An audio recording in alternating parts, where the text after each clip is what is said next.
Selamat pagi, jumpa kembali di MDT Journey Inspiration of Life pagi ini. Pagi ini saya mau coba sharingkan gitu. Saya teringat waktu saat menemani ayah sakit gitu. Ayah pernah tanyakan apakah Tuhan terganggu oleh dialog dari ayah gitu. Apabila ayah melakukan dialog setiap saat gitu, karena saya sering sharing itu. Nah kejadiannya pada tahun 2014 ayah mengalami sakit waktu itu. Kalau saya tidak salah ingat, ayah ada penyumbatan bulu darah sehingga kalau nggak salah saya ke Singapura gitu. Saya bawa dengan adik saya ke Singapura dengan ibu. Nah waktu itu banyak sharing. Kalau saya nggak salah ingat ya, atau mungkin ayah sakit di Jakarta, cuman tepatnya ayah waktu itu sedang sakit gitu. Ayah kan pada tahun 2014 ayah itu masih pegang adat istiadat gitu. Jadi dia tidak punya satu pegangan Tuhan yang dalam hidup dia itu tidak ada. Jadi hanya cuma adat istiadat, meneruskan tradisi lama dia gitu. Cuman memang dari saya kecil saya lihat ayah itu paling berbeda sendiri dibanding yang lain. Jadi ayah itu kadang-kadang cuma formalitas saja gitu. Kalaupun dia sembahyang dengan cara lama dia, itu cuma sekedar formalitas aja. Ayah masih pegang dupa kan waktu itu, jadi cuma sekedar nggak dialog apa-apa gitu terhadap siapapun juga. Selain kalau saya perhatikan, kalau dia menghadap langit gitu. Kalau ayah menghadap langit, dia ada seperti berdialog meskipun dalam hati gitu. Di tempat yang lain dia sama sekali tidak berdialog, cuman tancap-tancap lupa udah selesai gitu. Nah, sejak tahun 2012, sejak saya mengalami mukjizat yang perhitungan saya sebagai garantor risk harus menanggung seluruh kredit ya dari si konsumen saya gitu. Nah akhirnya kan terjadi mukjizat 2012, Tuhan bisa atur seolah-olah semua jaminan saya yang di take over oleh prinsipal ditarik kembali dan dibeli kembali oleh saya gitu. Nah sejak 2012 itu rupanya Tuhan juga punya maksud supaya si ayah ini juga jadi lebih mengerti bahwa Tuhan itu ada, bahwa Tuhan itu hidup gitu. Jadi caranya yaitu mungkin dengan dipertontonkan kejadian saya dengan prinsipal, mukjizat terjadi, sehingga dalam hati kecil ayah berpikir bahwa Tuhan itu ada, Tuhan itu hidup. Itu buktinya anak saya ngalamin seperti ini. Kalau bukan karena Tuhan, dia berulang kali ucapkan, ayah berulang kali ucapkan, tidak mungkin gitu. Ada kejadian seperti itu tanpa Tuhan. Pasti ada Tuhan, karena aneh gitu. Mukjizat waktu itu kan aneh sekali. Kenapa kok bisa terjadi seperti itu? Nah Tuhan mungkin punya maksud supaya kejadian saya terjadi dengan prinsipal itu dengan maksud, kalau secara rohani bukan secara duniawi ya, secara rohani berkat buat ayah gitu. Jadi saat itu saya banyak sekali sudah mulai men-sharingkan dengan ayah gitu. Nah, pada saat sakit 2014 tersebut saya jadi ya itu sudah mulai, karena ayahnya merespon gitu, menanyakan tentang Tuhan gitu, tentang bagaimana sih hidup bisa dikaitkan dengan Tuhan gitu, sehingga banyak peluang untuk bisa saya sharingkan tentang keberadaan Tuhan itu. Meskipun ayah tetap dalam posisi dalam keluarga besar ayah tetap dalam posisi seperti ritual adat istiadat, tetap ayah melakukan itu meskipun ya tidak fokus, karena memang dari awal ayah tidak menaruh hati habis-habisan akan adat istiadat itu gitu. Cuman saya pribadi dengan ayah sudah mulai banyak konsultasi gitu, sharingkan ya masalah-masalah Tuhan tuh begini, begini, begini, begini. Mungkin di antara keluarga saya yang paling rewel gitu. Saya malah cuma punya pemikir apakah kakak adik saya suka gitu saya men-sharingnya seperti mungkin tidak suka gitu karena memang secara ukuran di keluarga kecil ayah gitu, ukuran itu parameternya diajar itu keberhasilan duniawi gitu, kesuksesan kerja, kesuksesan usaha gitu. Nah sedangkan waktu saya mengalami proses Tuhan sama sekali tidak ada gitu gejala atau bukti bahwa saya sukses gitu. Buat mereka, buat kakak adik saya mungkin dalam hati mereka saya lebih benar hidupnya yang dengan cara-cara dulu sebelum 2007 saya mualaf ke Tuhan, kalau mungkin bahasa muslimnya mualaf kali. Jadi bagaimana saya mualaf dari adat istiadat mencari Tuhan gitu. Itu saya banyak disalahkan gitu.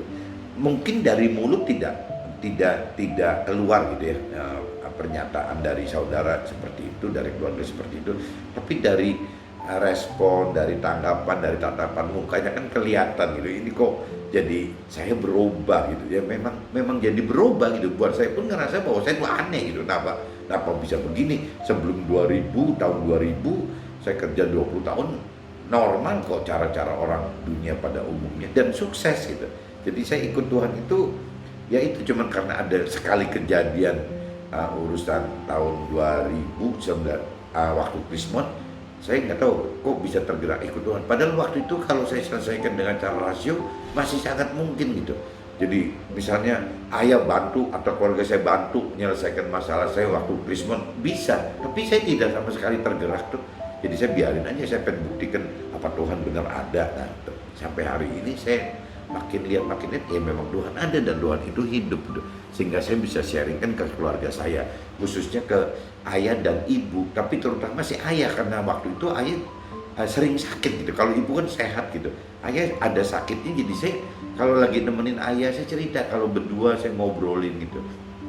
Nah intinya kalau yang saya sharingkan itu intinya ada dorongan di hati saya untuk utarakan ke ayah, untuk sharingkan ke ayah bahwa Tuhan ingin agar ayah lebih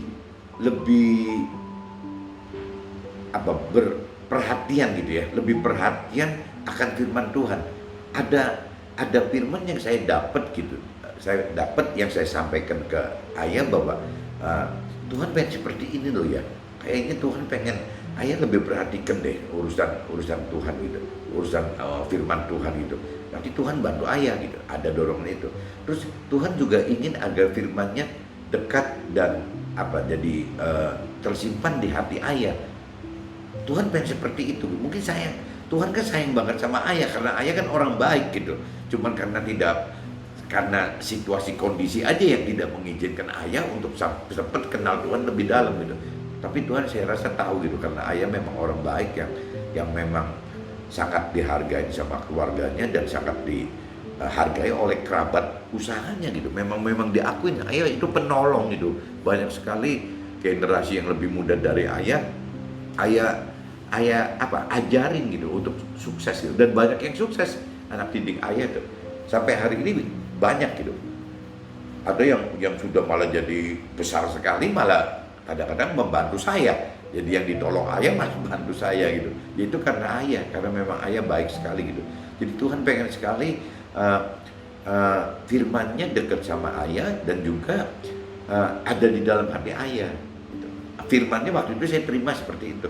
Tuhan nyatakan juga firman-Nya adalah kehidupan, dan bahkan ditekankan karena waktu ayah sakit, kehidupan dan kesembuhan ditekankan juga bagi tubuh ayah loh. Jadi benar-benar firman itu menekan seperti itu ya, bahwa firman Tuhan itu adalah kehidupan bagi ayah, kesembuhan bagi ayah, kesembuhan dari tubuh ayah yang sedang sakit gitu.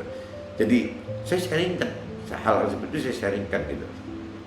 Nah terus Tuhan juga kehendaki ayah menjaga hatinya untuk tetap berharap kepada Tuhan dan firman-Nya.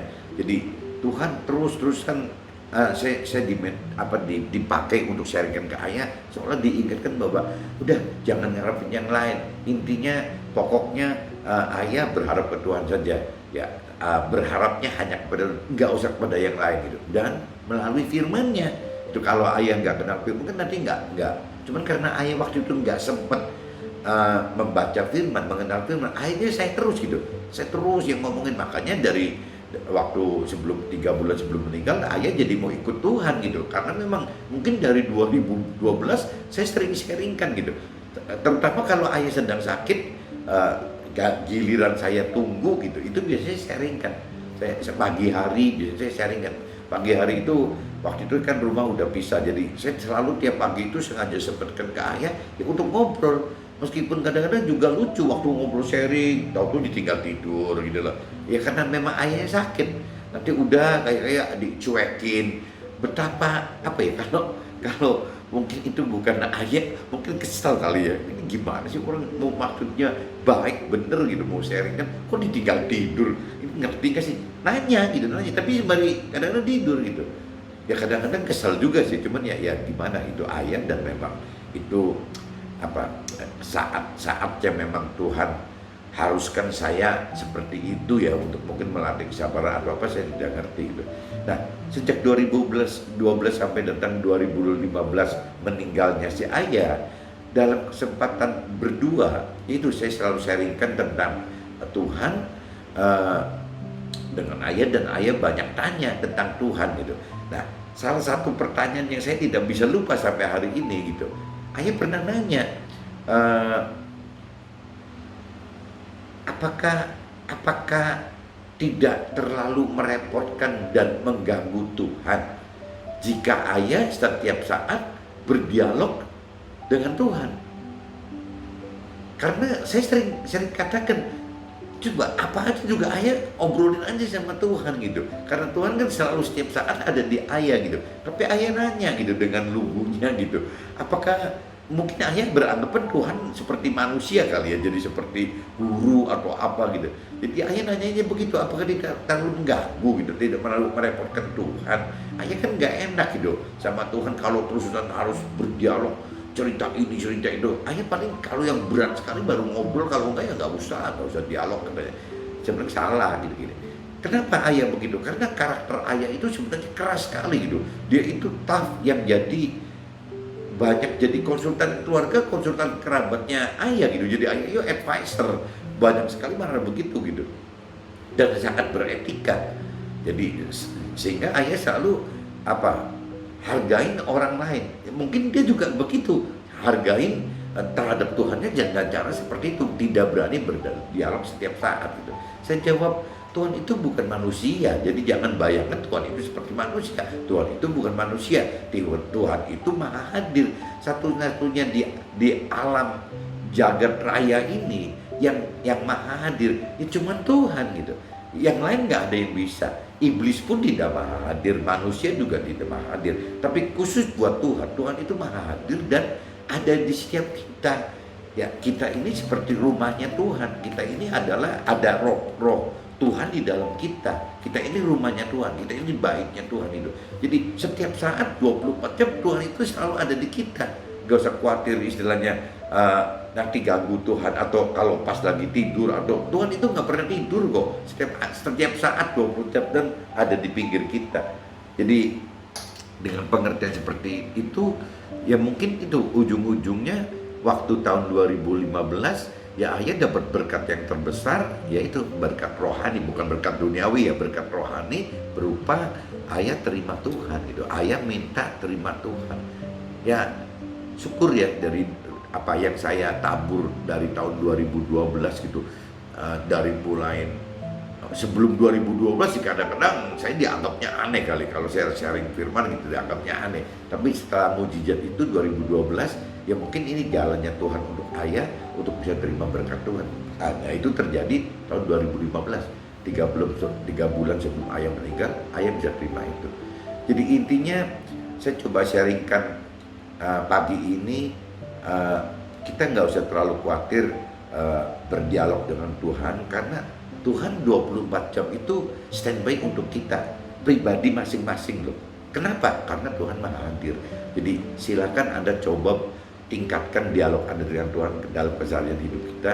Semoga nanti dengan cara seperti ini kita makin dekat dengan Tuhan, dan ya Tuhan pasti akan bawa kita, atur kita masuk dalam keselamatan akhiratnya Tuhan, dan bonusnya pasti kesusahan duniawi.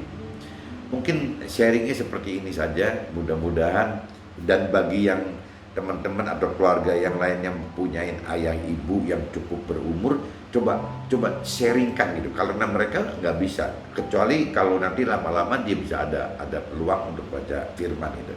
Tapi kalau sebelumnya tugas kita sharingkan ke orang tua kita gitu. Oke, mungkin pagi ini sharingnya seperti ini dulu. See you, bye bye.